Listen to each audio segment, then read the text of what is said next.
Good afternoon, everyone. Welcome to the White House. It's pretty warm out there. Yeah, you can clap about being here. It's an exciting day.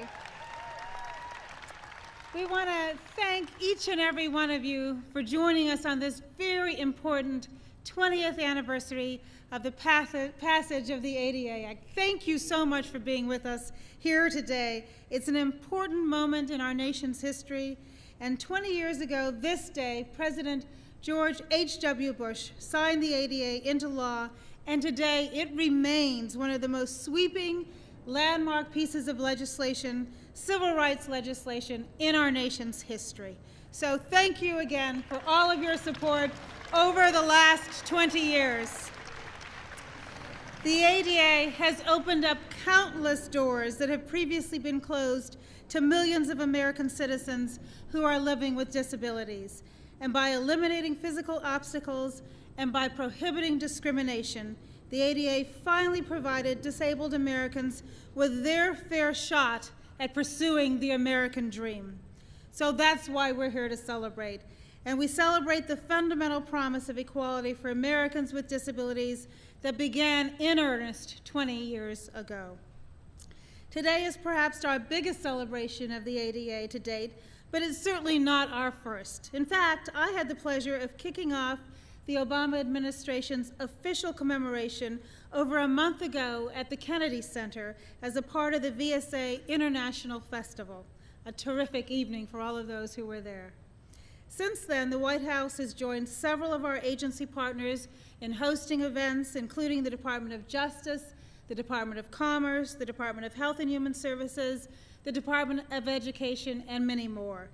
Each event has highlighted ways in which your government is working to further enhance the opportunities for the 54 million Americans who are living with disabilities.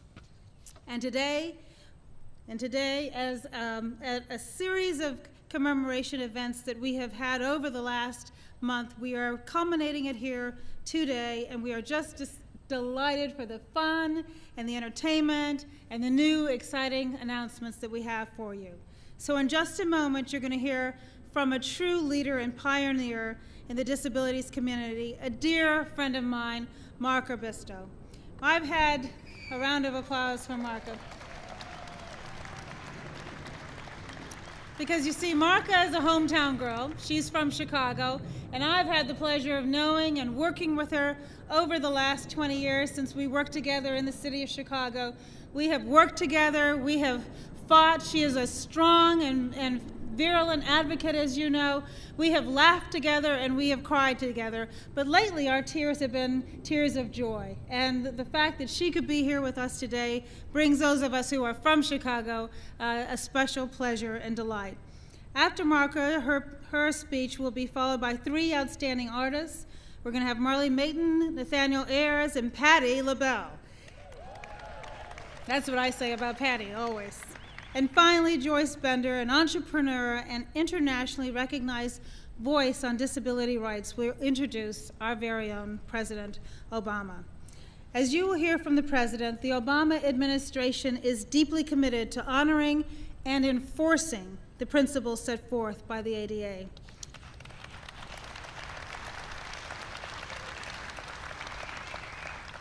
As our events over the last month have demonstrated, we as a nation have certainly come a long way since 1990 towards ensuring equal opportunity for all Americans.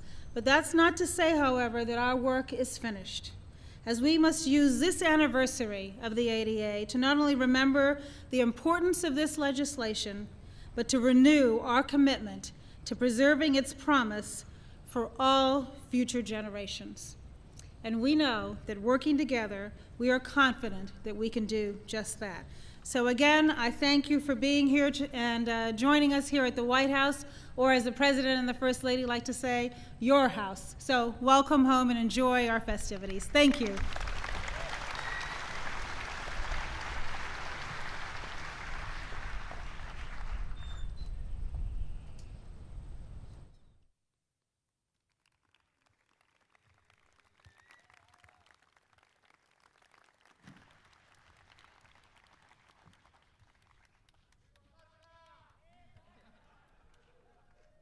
I love you, Beto.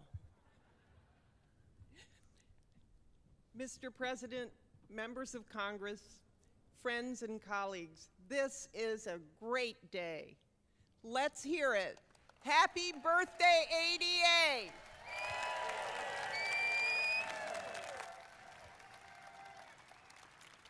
More than 20 years ago, the then little-known National Council on Disability, led by Sandra Perino, Justin Dart, and Lex Frieden, launched the most comprehensive civil rights law since the Civil Rights Act of 1964.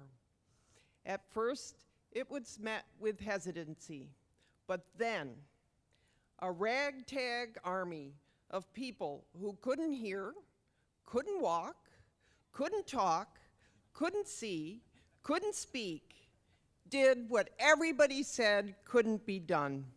We re-educated Congress, and together we passed the Americans with Disabilities Act.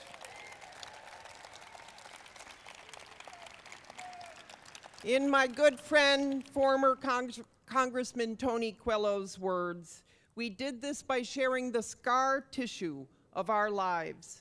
We sent policymakers thousands of discrimination diaries, snapshots of what it was like to be a disabled person in 1989.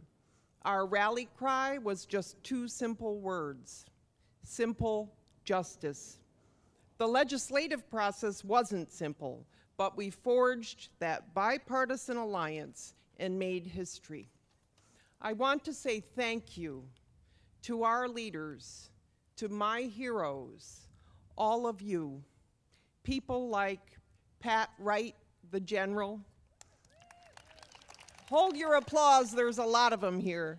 Liz Savage, Judy Heumann, Ralph Neese, Dick and Ginny Thornburg, Bobby Silverstein, Paul Marchand, Bob Bergdorf, Carolyn Ossolinik, Michael Winter, Yoshiko Dart, John Kemp, Hy Feldblum, and so many others. Now you can clap. And to our congressional partners who reached across the aisle, joined in common purpose through the universality of the disability experience. Thank you so much to Senators Harkin, Dole, Weicker, Hatch, Durbin, and the late Senators Kennedy and Simon. And to our friends in the other house, Congressman Coelho, Owens, Hoyer, Bartlett, Fish, and so many others. We could not have done this without all of your tireless effort. But today, we are not here only to celebrate the law and the incredible transformation of society it has set in motion. We are really here to celebrate the incredible power of the disability rights movement and our allies, all of you. The changes that this law called for: lifts on buses, accessible facilities, streets and public services, accessible ATMs, telecommunication, access to the workplace, and many others, could not and would not have happened without us. Civil rights laws do not self-enforce. They only come to life when enlightened citizens, people who say no to the outdated policies of segregation, dependence, and paternalism, seize their rights and push the envelope of reform. Today, I am reminded of those heroes of our movement who are no longer with us: Justin Dart, Ed Roberts, Frank Bowe, Elizabeth Boggs, Wade Blank, Sharon Missler, Evan Kemp, Judy Chamberlain, Paul Hearn, Howie the Harp, and so many others. And I look out in the crowd and I see the next generation of leaders like Erin Malakote, Miriam Sementwala, and Ari Nemen. And then I think of all those people still locked up in institutions, people like my fellow Illinoisans, Stanley Ligas, Ethel Williams, and Lanil Colbert. It is for all of them that we must redouble our efforts. We will not stop fighting the systemic and illegal institutionalization of people with disabilities who are today languishing in nursing homes and other institutions.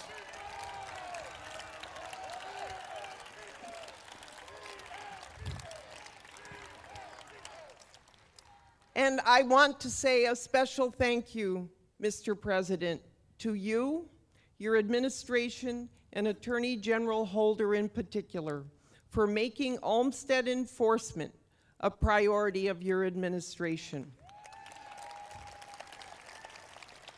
As we look forward to the next 20 years, I know we will prevail. We will prevail because our cause is just and right.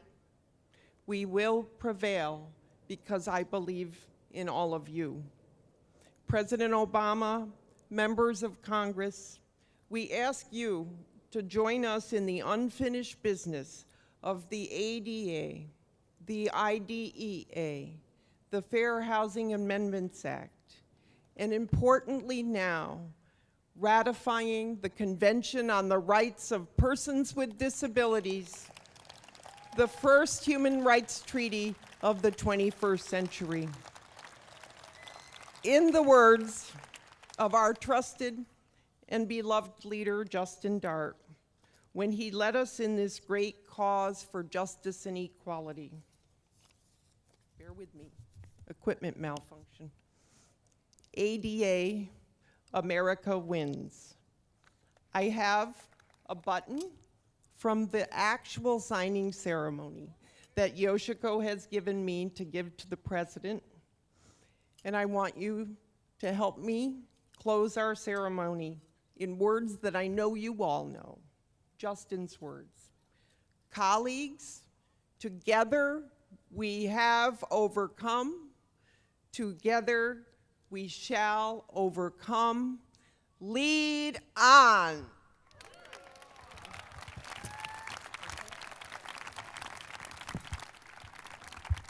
Thank you.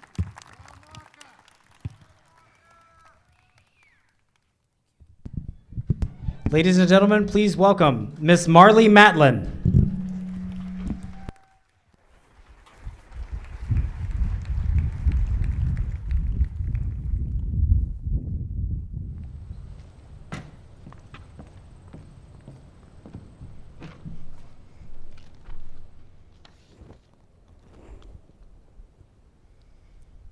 Hello, ladies and gentlemen.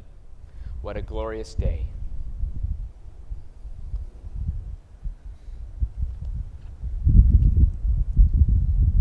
I remember the morning that I first asked the meaning of the word love. This was before I knew many words. I had found a few early violets in the garden and brought them to my teacher. "What is love?" I asked. She drew me close to her and said, "It is here," pointing to my heart, whose beats I was conscious of for the first time. Her words puzzled me very much because I did not understand anything unless I touched it.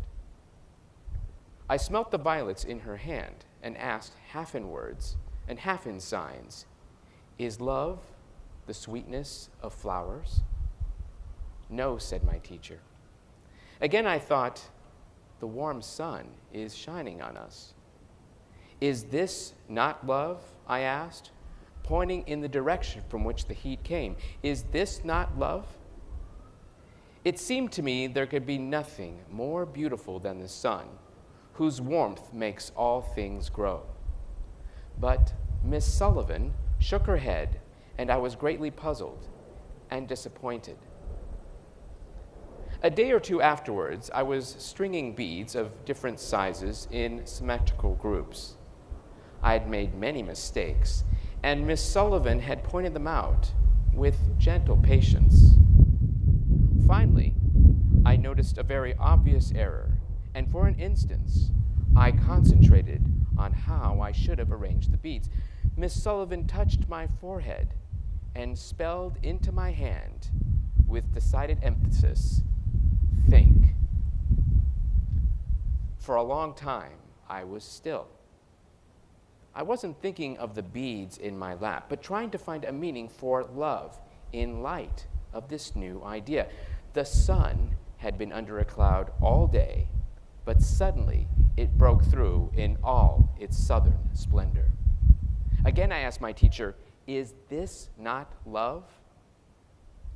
Love is something like the clouds that were in the sky before the sun came out, she replied. You cannot touch the clouds, you know, but you feel the rain and know how glad the flowers and the thirsty earth are to have pour into everything. Without love, you would not be happy or want to play. The beautiful truth burst upon my mind. I felt there were invisible lines stretched between my spirit and the spirit of others. In a society where she would have most certainly been condemned to a life of fearful limitation and mortality, Helen Keller rose and soared above everyone's expectations to become a symbol of triumph over adversity, making disability seem less threatening. And though Helen Keller lived in a world of silence and darkness, prejudice and discrimination, silence, as I've said so often for myself, is the last thing the world ever heard from her. Helen Keller, young woman and girl, complex and enigmatic, blind and deaf, on this 20th anniversary of the Americans with Disabilities Act, your inspiration rings more loudly and shines more brightly today.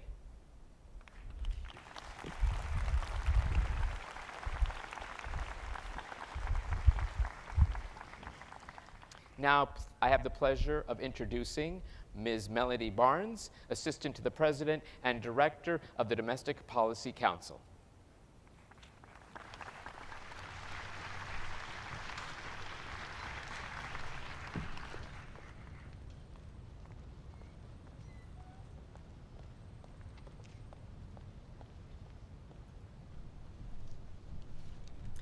Thank you so much, Marley Matlin.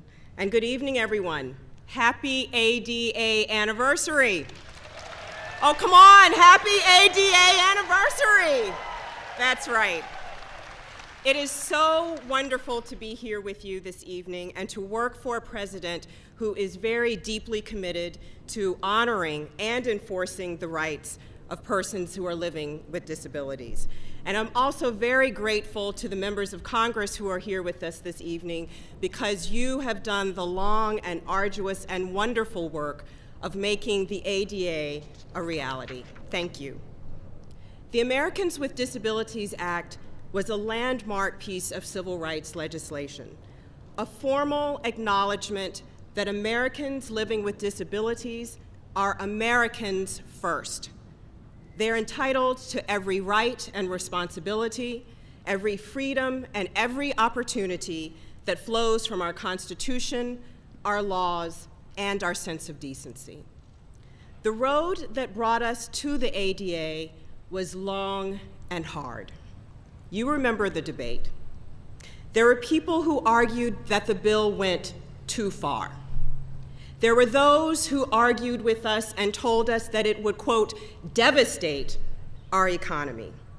But because you worked so long and so hard alongside members of Congress, because you dedicated yourself and worked relentlessly in the pursuit of justice, because you wouldn't let bias and prejudice and excuses stand in the way and stall progress, Congress passed this crucial piece of legislation 20 years ago. After passage of the ADA, I had the honor and the privilege of working with one of our great congressional heroes, Senator Edward M. Kennedy. And I can tell you,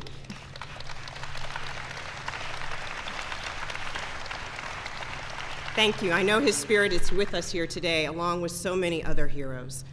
I can tell you, working with him day after day after day, that he worked to breathe life into the words of the legislation. Whether we were focusing on jobs or health care, whether we were talking about athletics or the arts, it didn't matter. He wanted to make sure that everyone had access to opportunity. In his words, disabled people are not unable. With all the challenges facing our country, we cannot afford to ignore the talent of the disabled or neglect the skills they have to offer. Given where we are today, those words have never been more true. And that's why I'm so proud today to work for President Obama and to be a part of this administration. From day one, we've built on the achievements embodied in the ADA while casting our eyes to the future, while recognizing the possibility of what can be. That's why President Obama was proud to add America to the list of 140 countries that signed on to the United Nations Convention on the Rights of Persons with Disabilities. And I've heard it acknowledged the first human rights treaty of this century. That's why he provided more than $12 billion working with members of Congress in the Recovery Act for the IDEA. And that's why last year he launched the Year of Community Living, but wait, there's more. And that's also why he signed the Christopher and Dana Reeves Paralysis Act into law. Today is a truly remarkable day, a day of celebration. It reminds us, in Dr. King's words, that the arc of the moral universe is long, but it bends towards justice. After all, this is a beginning, not an end. After celebrating tonight, tomorrow, we all go back to work, bending ever closer to justice and opportunity for all people. So thank you for all that you have done and all that we will certainly accomplish together. And now please join me in welcoming Nathaniel Ayers. This is a great day. To stand here with my sisters and brothers who are citizens with disabilities, to join with parents, activists, artists, and supporters to celebrate the 20th anniversary of the Americans with Disabilities Act is quite simply a joy. I am not, thank you. I'm not an expert on the ADA. I'm an American with a disability who thinks the letter and spirit of this groundbreaking law has made my life better and will, with continued hard work, pave the way for future generations of people with every type of disability to achieve their full potential. As a newly disabled man in 1978, I knew nothing of disability rights. I wanted to be an actor and a musician, and I was intent on pursuing my passion. Well-meaning friends urged me to pursue a more appropriate career. I, of course, ignored them.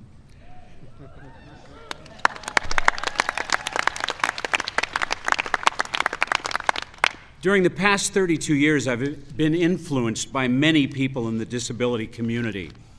The heavy lifting, however, to quote Arlene Meyerson, has been done by many thousands of people who make up the disability rights movement. People who have worked for years, organizing and attending protests, licking envelopes, sending out alerts, drafting legislation, speaking, testifying, negotiating, lobbying, filing lawsuits, being arrested, in short, doing whatever they could do for a cause they believed in. I wasn't here in March of 1990 when 36 of my brothers and sisters abandoned their wheelchairs and crawled up the Capitol steps.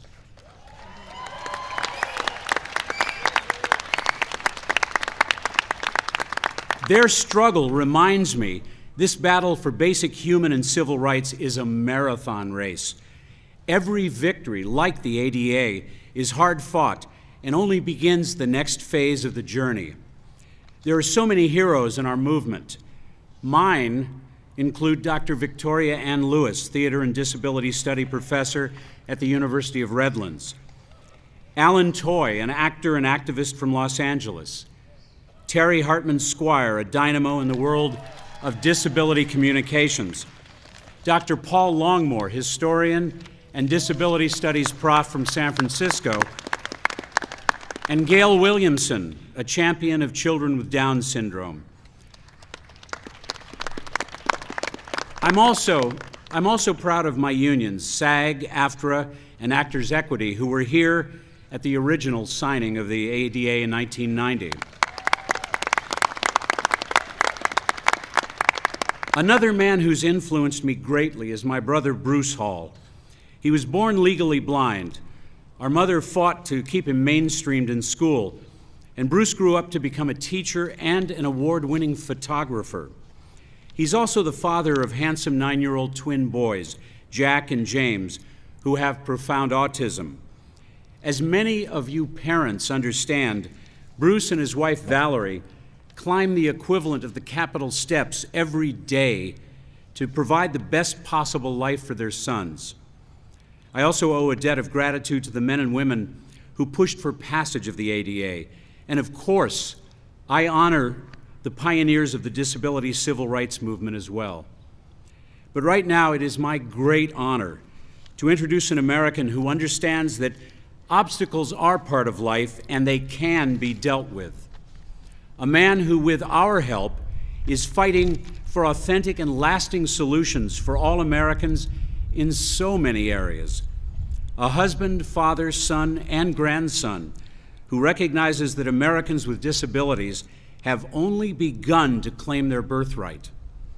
Please join me in welcoming the 44th President of our great country, Barack Obama.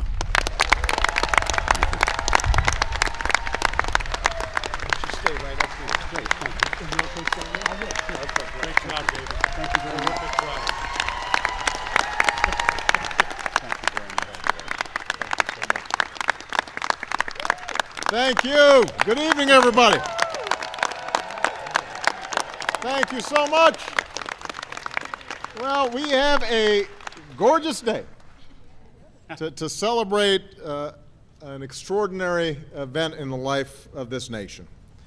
Welcome, all of you, to our White House. And thank you, Robert, for the wonderful introduction. It is a pleasure and honor to be with all of you on the 20th anniversary of one of the most comprehensive civil rights bills in the history of this country, the Americans with Disabilities Act.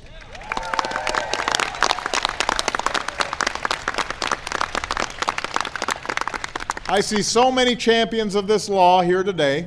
I wish I had time to acknowledge each and every one of you. I want to thank all of you. But I also want to thank our cabinet secretaries and the members of my administration here today who are working to advance the goals of the ADA so that it is not just the letter of the law, but the spirit of the law that's being applied all across this country. I want to thank the members of Congress in attendance who fought to make ADA possible and to keep improving it throughout the years. I want to acknowledge Dick Thornburgh, who worked hard to make this happen as Attorney General under President George H.W. Bush. And by the way, I had a chance to speak to President Bush before I came out here, and he sends heartfelt regards to all of you, and he's extraordinarily proud of the law that was passed. He was very humble about his own role, but I think it's worth acknowledging the great work that he did.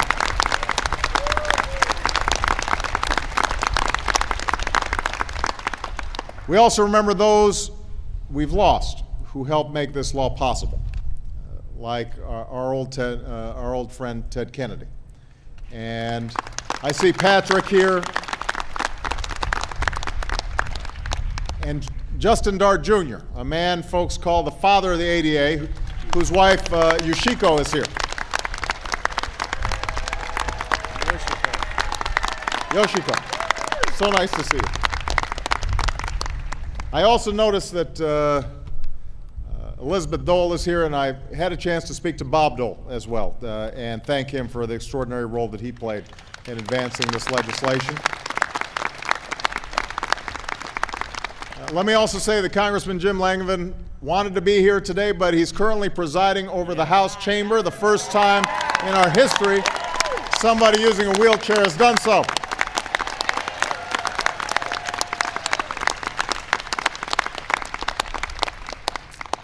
Now today, as we commemorate what the ADA accomplished, we celebrate who the ADA was all about. It was about the young girl in Washington State who just wanted to see a movie at her hometown theater, but was turned away because she had cerebral palsy. Or the young man in Indiana who showed up at a work site, able to do the work, excited for the opportunity, but was turned away and called a cripple because of a minor disability he had already trained himself to work with.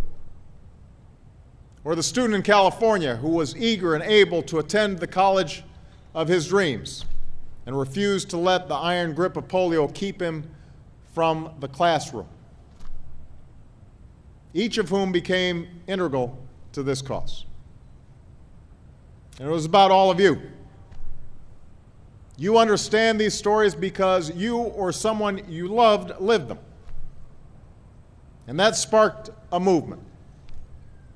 It began when Americans no longer saw their own disabilities as a barrier to their success and set out to tear down the physical and social barriers that were. It grew when you realized you weren't alone. It became a massive wave of bottom-up change that swept across the country as you refused to accept the world as it was, and when you were told, no, don't try, you can't, you responded with that age-old American creed, yes, we can.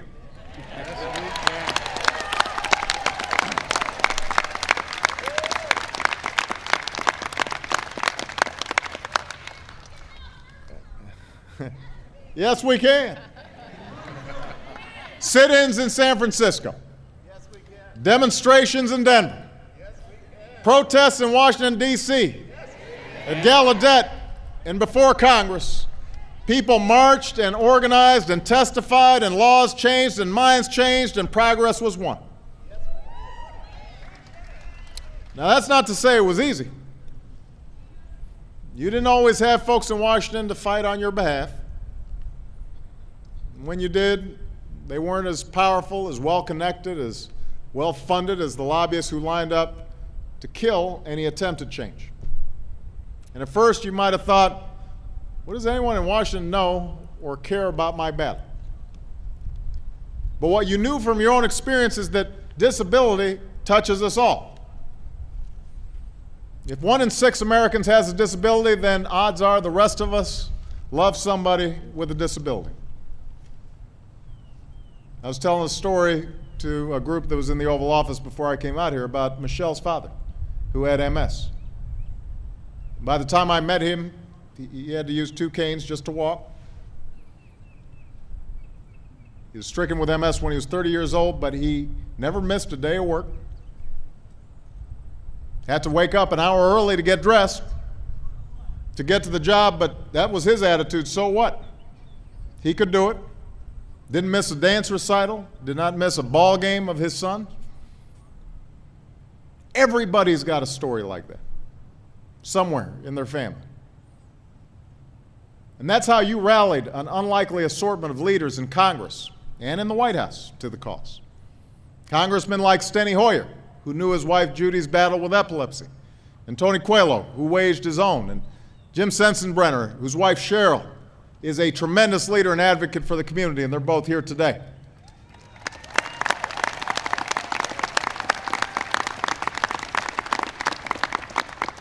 Senators like Tom Harkin, who's here today and who signed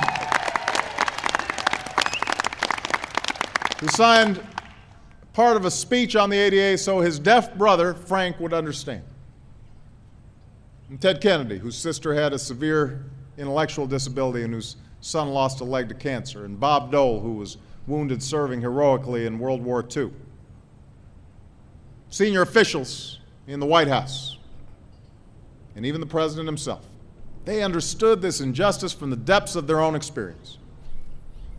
They also understood that by allowing this injustice to stand, we were depriving our nation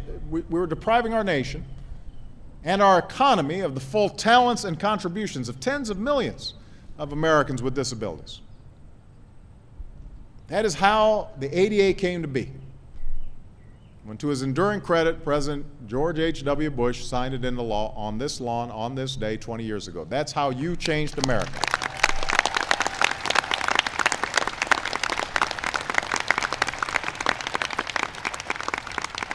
Equal access to the classroom, the workplace, and the transportation required to get there. Equal opportunity to live full and independent lives the way we choose. Not dependence, but independence. That's what the ADA was all about.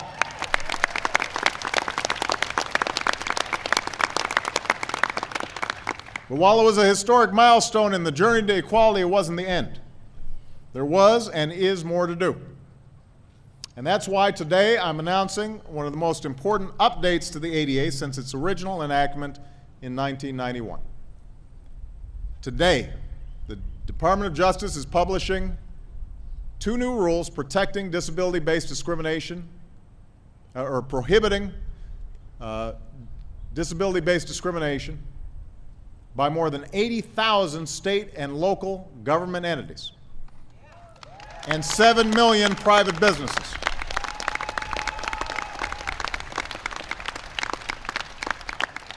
And beginning 18 months from now, all new buildings must be constructed in a way that's compliant with the new 2010 standards for the design of doors and windows and elevators and bathrooms. Buildings like stores and restaurants and schools and stadiums and hospitals and hotels and theaters. My predecessor's administration proposed these rules 6 years ago. And in those 6 years, they've been improved upon with more than 4,000 comments from the public. We've heard from all sides. And that's allowed us to do this in a way that makes sense economically and allows appropriate flexibility while ensuring Americans with disabilities full participation in our society. And for the very first time, these rules will cover recreational facilities like amusement parks and marinas and gyms and golf facilities and swimming pools, and municipal facilities like courtrooms and prisons.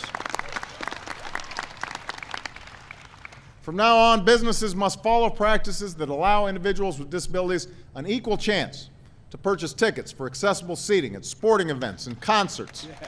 And our work goes on. Even as we speak, Attorney General Eric Holder is preparing new rules to ensure accessibility of websites.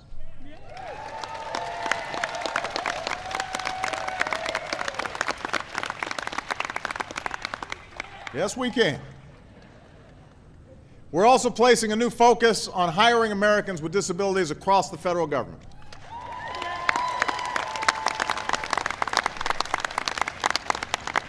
Today, only 5% of the federal workforce is made up of Americans with disabilities, far below the proportion of Americans with disabilities in the general population. In a few moments, I'll sign an executive order that will establish the federal government as a model employer of individuals with disabilities. So we're going to boost recruitment, we're going to boost training, we're going to boost retention, we'll better train hiring managers. Each agency will have a senior official who's accountable for achieving the goals we've set, and I expect regular reports. And we're going to post our progress online so that you can hold us accountable too.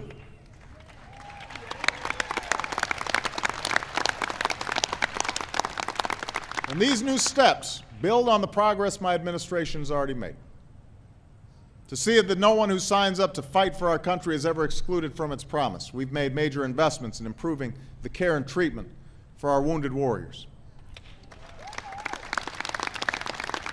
To ensure full access to participation in our democracy and our economy, we're working to make all government websites accessible to persons with disabilities. We're expanding broadband internet access to Americans who are deaf and hard of hearing. We followed through with a promise I made to create 3 new disability offices at the State Department, Department of Transportation, and at FEMA. And to promote equal rights across the globe, the United States of America joined 140 other nations in signing the UN Convention on the Rights of Persons with Disabilities, the first new human rights convention of the 21st century.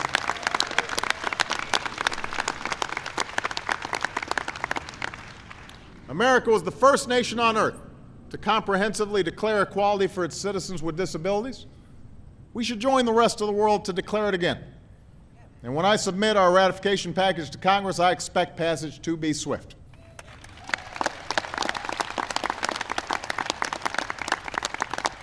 And to advance the right to live independently, I launched the Year of Community Living on the 10th anniversary of the Olmsted decision, a decision that declared the involuntary institutional isolation of people with disabilities unlawful discrimination under the ADA.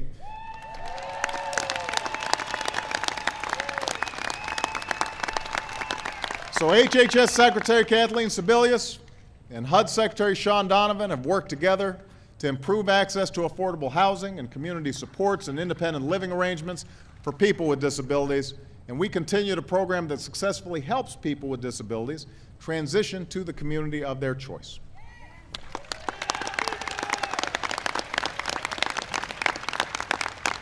And I'm proud of the work that the Department of Justice is doing to enforce Olmsted across the country. And we've finally broken down one of the discriminatory barriers that the ADA left in place, because for too long our healthcare system denied coverage to tens of millions of Americans with pre-existing conditions, including Americans with disabilities. It was time to change that. And we did. Yes, we did. So the Affordable Care Act I signed into law 4 months ago will give every American more control over their health care, and it will do more to give Americans with disabilities control over their own lives than any legislation since the ADA. I know many of you know the frustration of fighting with an insurance company. That's why this law finally shifts the balance of power from them to you and to other consumers. No more denying coverage to children based on a pre-existing condition or disability. No more lifetime limits on coverage. No more dropping your coverage when you get sick and need it the most because your insurance company found an unintentional error in your paperwork. And because Americans with disabilities are living longer and more independently, this law will establish better long-term care choices for Americans with disabilities as a consequence of the Class Act, an idea Ted Kennedy championed for years.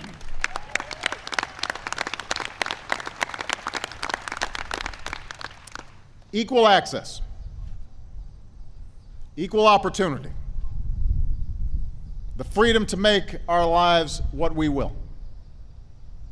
These aren't principles that belong to any one group or any one political party. They are common principles. They are American principles. No matter who we are, young, old, rich, poor, black, white, Latino, Asian, Native American, gay, straight, disabled, or not, these are the principles we cherish as citizens of the United States of America.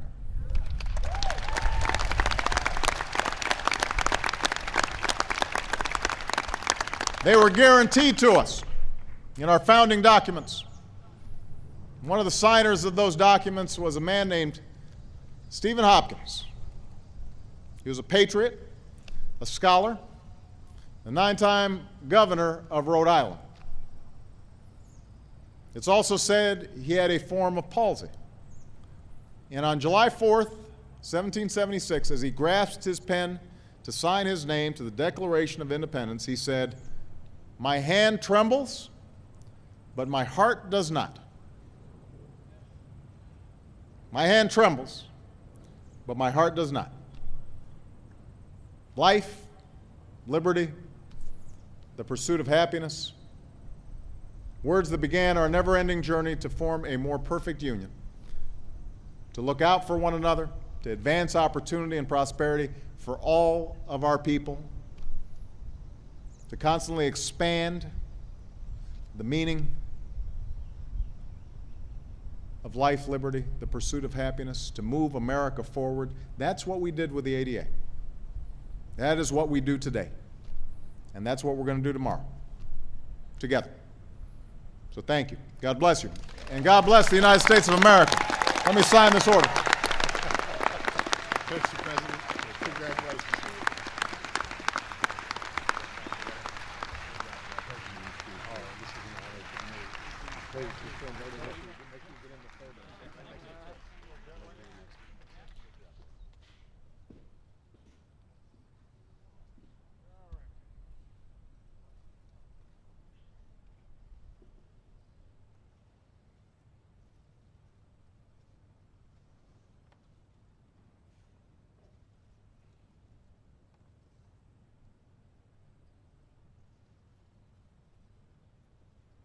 go. Hey.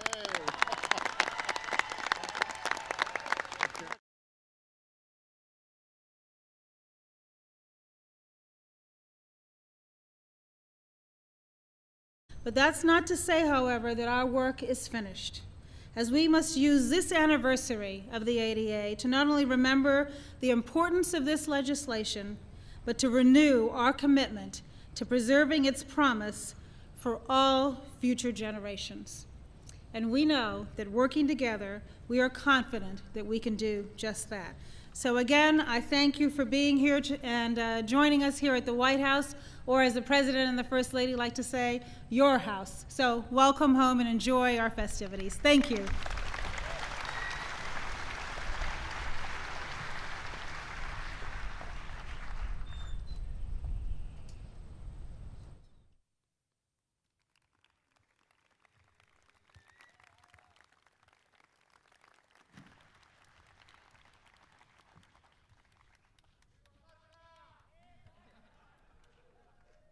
I love you, Beto. Good afternoon, everyone. Welcome to the White House. It's pretty warm out there. Yeah, you can clap about being here. It's an exciting day. We want to thank each and every one of you for joining us on this very important 20th anniversary of the passage of the ADA Act. Thank you so much for being with us here today. It's an important moment in our nation's history.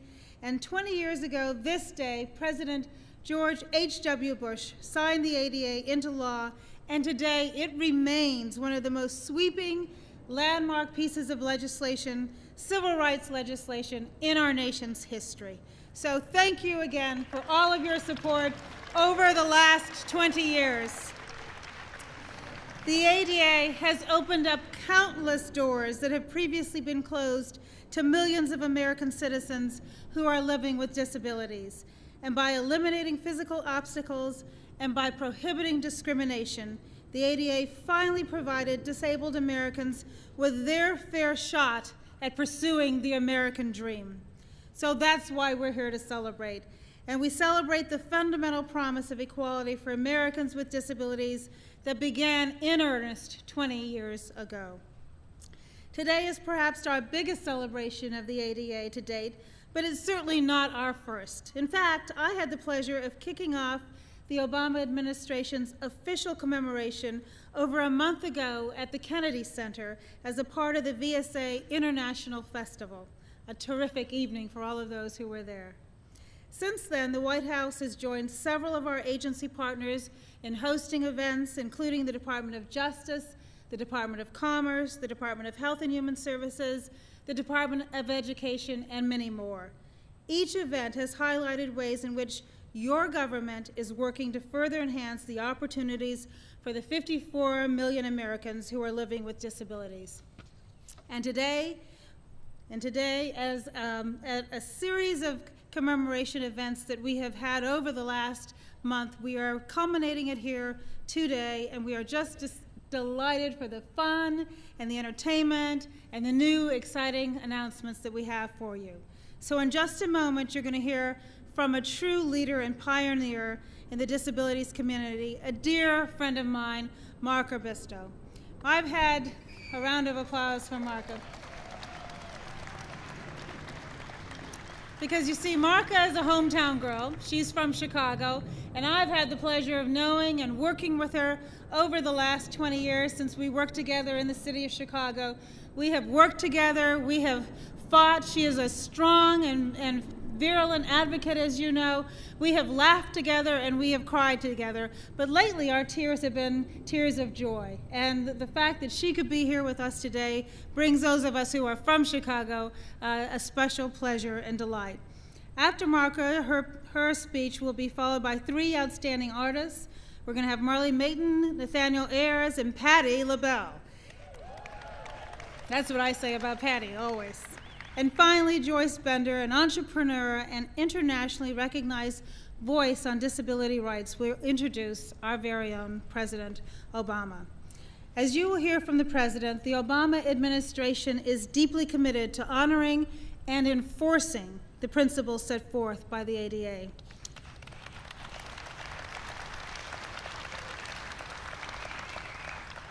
As our events over the last month have demonstrated, we as a nation have certainly come a long way since 1990 towards ensuring equal opportunity for all Americans.